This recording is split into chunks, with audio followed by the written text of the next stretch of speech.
and we need to continue to do those things well. We need to build on those things, but there's absolutely an opportunity to grow. We talk about those things about our value system, if you will, those virtues that we think should be on display when you're around the Army football team. And one thing that we don't like about ourselves is we don't like our attentiveness to detail, our precision. You would associate those two things with Army football. The closeness of our team, absolutely, got it. Okay. How hard we play, how physical we are. Went from being good to being a little bit scary this spring. Now, that final piece to the puzzle, closing the gap on, as I say, precision, attentiveness to detail, to be measured by. The ball doesn't touch the ground. You know, we run a style of play on offense that we're dealing the football. It doesn't touch the ground. That's a byproduct of attention to detail and precision. Not just on Saturday, but every time you step on the field, every time you touch a football. That paradigm had to move. There's an opportunity there to take a step forward. It's measured in penalties, especially those penalties that happen before the ball snapped. Procedural penalties, formation penalties, guys lining up in the neutral zone, both sides of the ball. And then finally, assignment fidelity. You know, guys trying to do the right thing with their eyes and feet on the snap of the ball, and you can measure those things. And that's you talk about mental toughness. You talk about the mental game. You talk about, again, poised, present, precise. There's a real opportunity there. We're not bad, but we're not the best in the country. We're not what you'd expect from the West Point football team. And we've kind of done some soul searching there about both our football team's culture and maybe the larger culture, and where we need to look for that standard and that expectation. And we've had that's been a big focus in our off season and obviously going into training camp. You mentioned that attention to detail, minimizing penalties. Does a lot of that have to do with the fact you have 58 returning lettermen, that you have more experience on this team? Well, yeah, just organically there's some good things happening. Obviously, the center of gravity on the football team, if you look at the 2 deep or the 2.5 deep, it'll be dominated by juniors and seniors. We're still going to have some underclassmen play. We're still going to have a significant number of sophomores, and there'll be a handful of freshmen that'll get into the mix. It's inevitable that they will. So we remain relatively young, but for the first time in a couple of years, just when you just do the add and subtracting, we'll have more juniors and seniors in the 2 deep, and that can't not be a good thing. It's guys who've been there, guys who have invested, guys who are physically mature, guys that know how to do West Point. You know, they've been here long enough, and they understand what's expected of them, and they know how to manage the experience in a way that, you know, the wild swings sometimes we see in production that can be the byproduct of the stresses of the institution, which is just a reality. Now the guys manage it; they manage it better all the time. But there's no doubt that juniors and seniors are a little further ahead of the curve. One of the positions where you don't have a lot of experience is one of those key, crucial positions, quarterback. Right. Where you're losing Trent Steelman. Right. How do you see that playing out this year? Well, obviously you graduate a guy that started there for 4 years. We haven't had this conversation for 4 years. So I'm the last guy in the country to do. Every other coach in the country has had to talk about that in the last 4 years. I haven't. We were fortunate that we have 2 guys, frankly, in the mix that have played a little bit on Saturdays, both Angel and AJ. They competed very well during spring. We felt like at the end of spring, AJ was a little bit ahead, but it's very competitive. So we're going to go. That's sort of how we go into it. I'm still not ready to say that Cody Jackson and especially Kelvin Huggerbuck White. I'm not going to dismiss those guys, especially Kelvin. Kelvin didn't have a full spring. He got hurt relatively early on, and he's got some really compelling abilities that we want to keep paying attention to. So it remains competitive, but that's sort of where we come out the gate. You know, AJ finished out a little bit ahead of Angel. Angel, of course, was dragging a hamstring around at the end as well, but. The good news is there are 2 experienced guys within the offense. They both have done some good things, both on Saturdays and they did in the spring. So it remains competitive, and competition is always a good thing. And it must also help you in light of the fact that Ray Maples is coming back, so that takes a lot of pressure off the quarterback. Well, you have a bunch of veteran guys there. You have a healthy Terry Baggett is exciting to us. You have. And of course, you have Ray and you have Dixon. You know, Larry. So you've got some really gifted guys who've played an awful lot of football, as well as you look at those lines and you look at the next guy, and that next guy's played a lot of football for us. And so you've got some gifted guys who are experienced. We talk about that opportunity with respect to precision. You know, the motion, the ball, those guys, because of their experience, and that reeks of opportunity. You know, there's a chance to take a step, and I think they've embraced that. They've articulated to themselves and one another. They'll take advantage of this. Clearly, running will remain the focus of this team.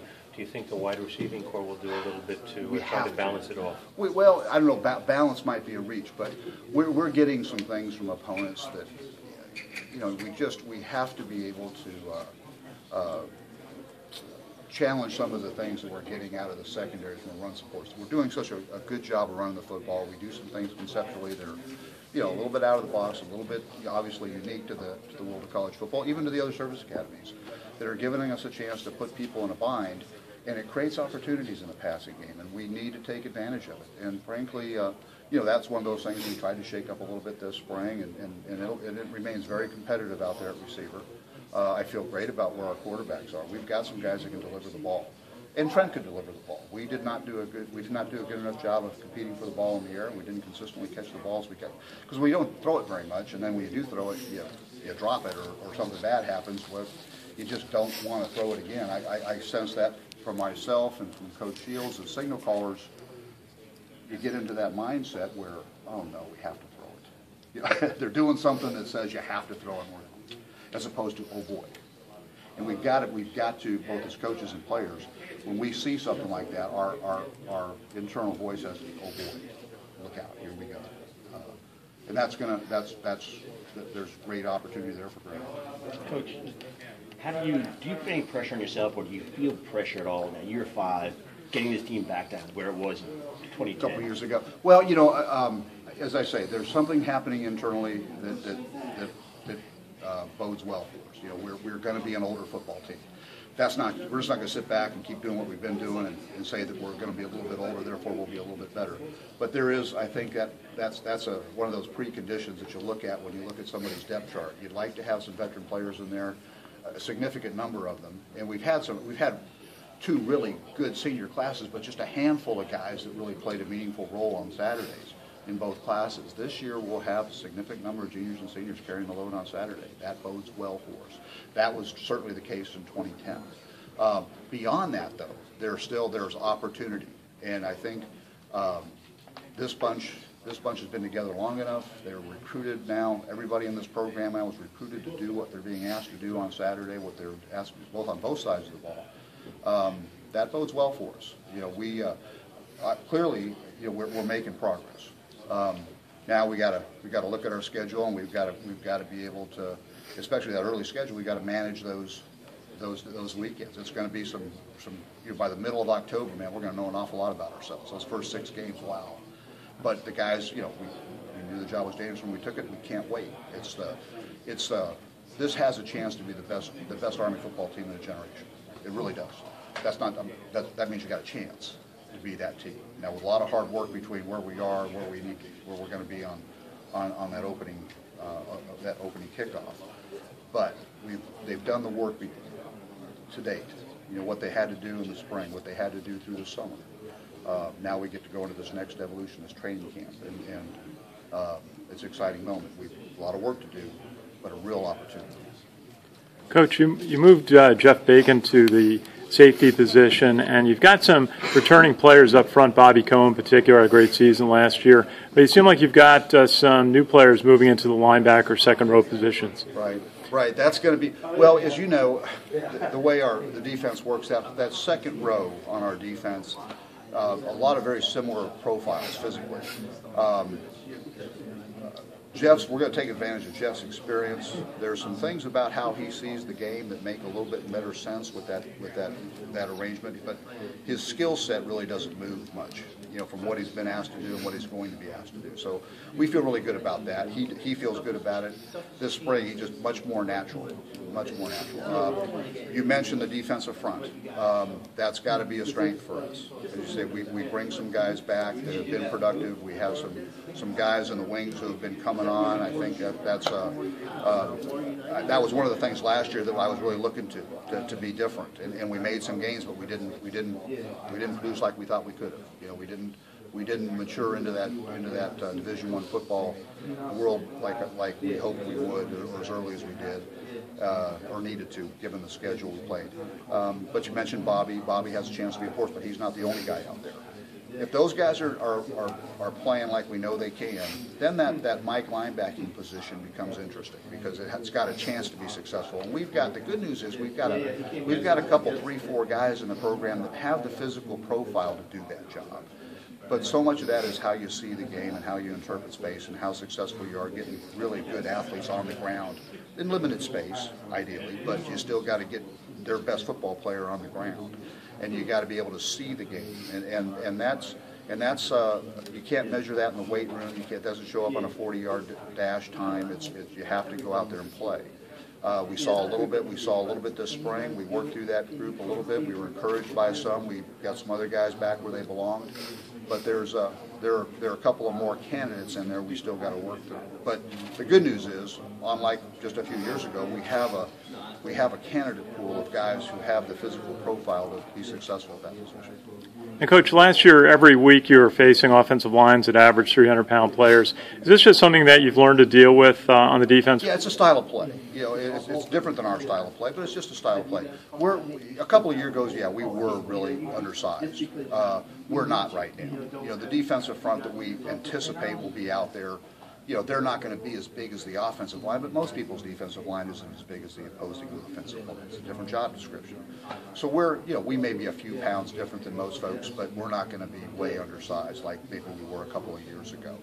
Our offensive line is different because, again, our style of play is different. We just do things differently.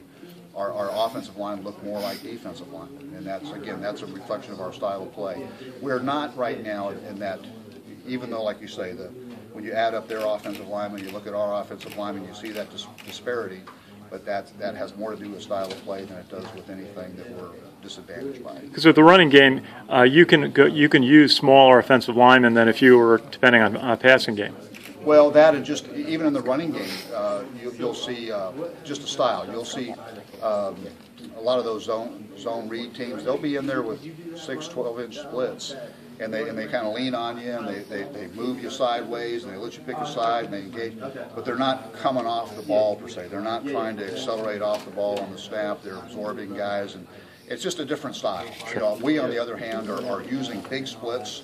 And when you use big space, when you open those spaces up, you got to be able to control that space, which implies some quickness and ranginess, and that's how we create space. They create space by making you move sideways and engaging with big bodies and accelerating people in the direction they want to go and create opportunities for dynamic running backs. They're probably those guys that are coaching those offenses will probably look at you cross-eyed with that description, but that's what you see happen. We, on the other hand, create space in the defense with splits, and then control and dominate that space with our athleticism and our quickness, as opposed to just girth. Which is it's a fun way to play. It's a little bit unique to most college football teams, which so means our opponent doesn't see it routinely, which is an advantage. Coach, getting back to quarterbacks for a second. One of these guys is going to be replacing arguably the best quarterback, if not ever, certainly the best in a generation or two. Is it thinking in the back of their head, Jesus, replacing Trent? No, they're not worried about. They're not going to try to channel Trent or anybody else who's played here, or Nate Sassman, or any of the other guys, great players that have been here quarterback. They're going to try to be themselves. And the truth is, if those are really talented guys now, we talked about Kelvin and Angel, AJ. If all those guys come in when Trent's a freshman, that's really competitive. That's really competitive. Now, the thing that Trent brought to the table that was so unique was obviously his experience. He started all those games starting with his freshman year, and as we've talked about, besides being a really good athlete, such a fierce competitor, physically tough, fierce competitor. How do you put that in the bottle? But in terms of if you were going to a track meet, if Trent and these guys were going to a track meet, if you were just looking at athletic profiles and playing catch, they'd be very competitive. I mean, it's not like Trent's going to run away with that part of it. The difference, of course, is experience. Can these guys? Will we look back on these guys and say, well, that guy's a fierce competitor and a tough guy? And I know we will. I know that's how we'll look back on this group of quarterbacks. How quickly we can get them to play like an experienced guy, play with that presence and poise that the game requires, that position requires. That's where the drama will take place. Coach, last year Trent scored 17 touchdowns. He was always your go-to guy on short yardage. Is that a quality hard to replace in the new quarterbacks? I don't necessarily think that. I think the quarterback's legs are always going to be important in short yardage situations in our style of play. A lot of people's style of play. Clearly, we've recruited guys that can run. We want guys that are good football players. That are, first and foremost, they're tough. They're athletic. But these guys can all run with the football. But as you mentioned, we just went through that list of other guys that are out there. A lot of guys that can do some special stuff with the football. So, there was a time where maybe we had to lean harder on Trent than at others, given injury situations and depth charts and whatnot. And that who knows what the season holds for us. When guys start twisting their ankles and get banged up a little bit, we'll adjust as we go. But there's a couple.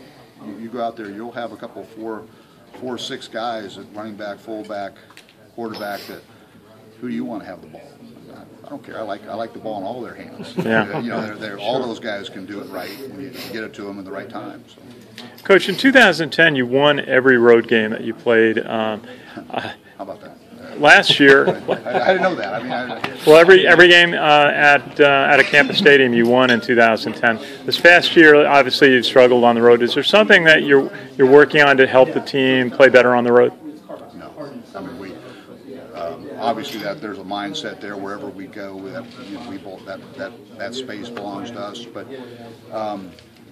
no, to be honest with you, the things that are frustrating us on the road are the same things that frustrated us in any football game. It's not, the game doesn't change if you kick off in a different time zone. It's there are some interesting games this year when you start talking about travel. Sure. And being competitive, but that's a different equation, I think, than what you're talking about. We have the same goal when we get to Muncie as when we are in Mikey Stadium or wherever we are. It's to be ourselves. Don't try to tell our quarterback to tell AJ or Angel or Cody or Kelvin, be yourself. Be your best self. Don't try to be Trent Steelman. That won't work. It'll never work. And we've been guilty of that, I think, at times in the past. I think we felt like we had to be something other than who we are. We had to live up to somebody else's expectations. We had to live up to someone else's memory, and that's not. We don't have to do that. And these guys know that. There are enough good football players, enough guys that have experienced enough things out between the white lines. They know what they're capable of. Their challenge is to be themselves on Saturday. And now we get a chance, beginning tomorrow, to define who we are. And it's a powerful thing. We've been actually working on that since January, but another big moment as we go to work on this, to define ourselves. Who are we? Who am I? Everybody's gets it, and then you get to go out there and put that on display on Saturday without being distracted or seduced into doing something or trying to be somebody you're not. And that, again, a mature football team that knows that's maybe tried that. Maybe you tried. Maybe you heard that other voice. And maybe because we were so frustrated at times last year, we felt like, oh heck with that, I'm going to try it. They tried something. Well, we've got those experiences behind us, and we can learn from that. And we know when you come away with it, that won't work. Last year you practiced before school, 7 a.m. most days. Are you going to continue with that? Does it work? We're just we just really believe strongly that given the demands of the day, that's still the best way to sequence our day, to give our guys the best chance to get all their work done and recover from it. The conditions, as you know, we've struggled for years at West Point with just how do you manage all these things on your plate and still get enough sleep to where you're an effective, efficient, healthy both mentally, psychologically, physically. You know, that all and that's the best model we've come up with. And we made some progress last year. We can't prove that with the scoreboard, but we can prove it with a lot of the other things we can measure. You know, academic deficiencies, sick days, just our physical profile in terms of how quickly we recovered from injuries, how quickly we got some of those best days in the weight room back after the season. You know, we did an awful lot of things that validate that we're onto something here. We're making some gains on that rest recovery model. There's still some things we can improve on the margin, and some things we can, and that's those things are going into place. So it's been better. It can be better still. Coach, in the NFL, we're hearing that they're cutting back on the amount of tackling and contact in some of the practices. I know you've talked about that in the past. Is that something that helps limit the number of injuries in training? Well, you have to walk that line. You know, we need to play some, and we need to be able to get guys on the ground. What we try to do is we don't have a lot of 11-on-11 full go, but we do have a lot of group work. We do have a lot of one-on-one work, and we need to have it. You know, they need to experience that. But I think what you're hearing, just the whole voice around the game is you know, about the head and shoulders of being just smart, and we think we're ahead of the curve on that. We teach posture in the game. You know, we're not using the top of our helmet. We're, you know, I use that word posture because really when you're approaching contact or you're getting ready to have contact, you need to have a certain posture to be both effective and safe. And that can't be a thought process. That's obviously a habit, and you create that habit over years of practices, not in a single practice.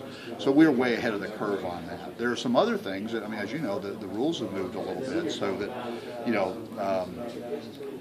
targeting the targeting of an opponent, quote unquote defenseless opponent. But and that's going to be interesting with the world of officiating. But it's all in the name of, it's a good cause. Sure. But we've got people in the equation, so therefore there'll be a lot of crying and screaming and jumping up and down. But again, I'm confident that we're ahead of the curve in how we approach the game and how we teach it fundamentally, and so we'll adapt relatively easily, I think, to those new rules. I probably won't feel that way on the sideline at some point during the season. I'll throw a hissy fit because I won't like something, but the truth is it's smart, and there's a you know, I think what we're going to do and how we're going to get our heads around it, because that's coming up here in a few days. We'll have the head of officials in here to talk to all of us about what those rules are and what that looks like. And the truth is, that's just the way it is, guys. So these are the rules. You want to play? If you don't want to play, that's okay. But if you want to play, this is how we do it. The good news is we're not going to ask guys to have that bar didn't move very far for us, and I think that's just the world of college football and pro football. You know, putting their foot down, saying, "Gosh, we're dead serious. We're going to make a change here in how we play the game." I suspect that the average spectator won't notice. You know.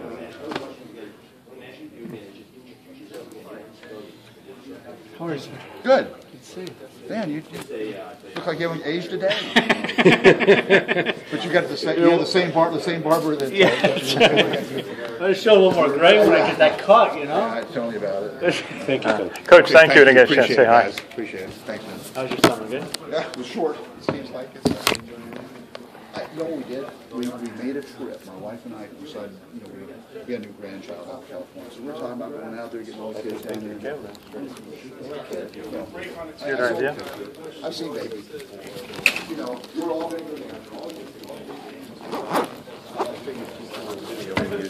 To have a microphone that had your mic flags on it. So. Doesn't hurt. I think that was a good one to have the video on. Here you go.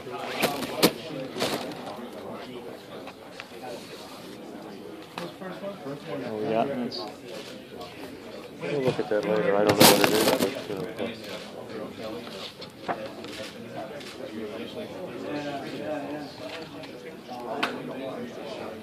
This is the first time I've seen him do this. Oh, this is for the players. It's in the media.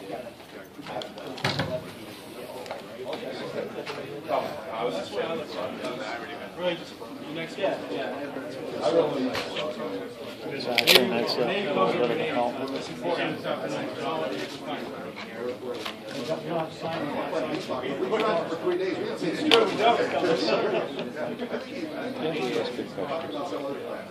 Yeah. Putting him backwards, that's fine.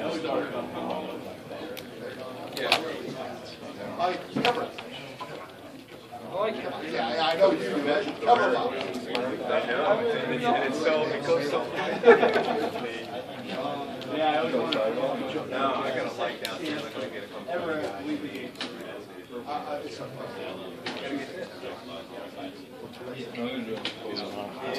That's a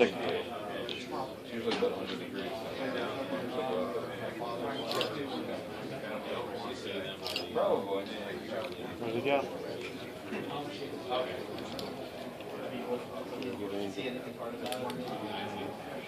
He's over there. Didn't overlap. That's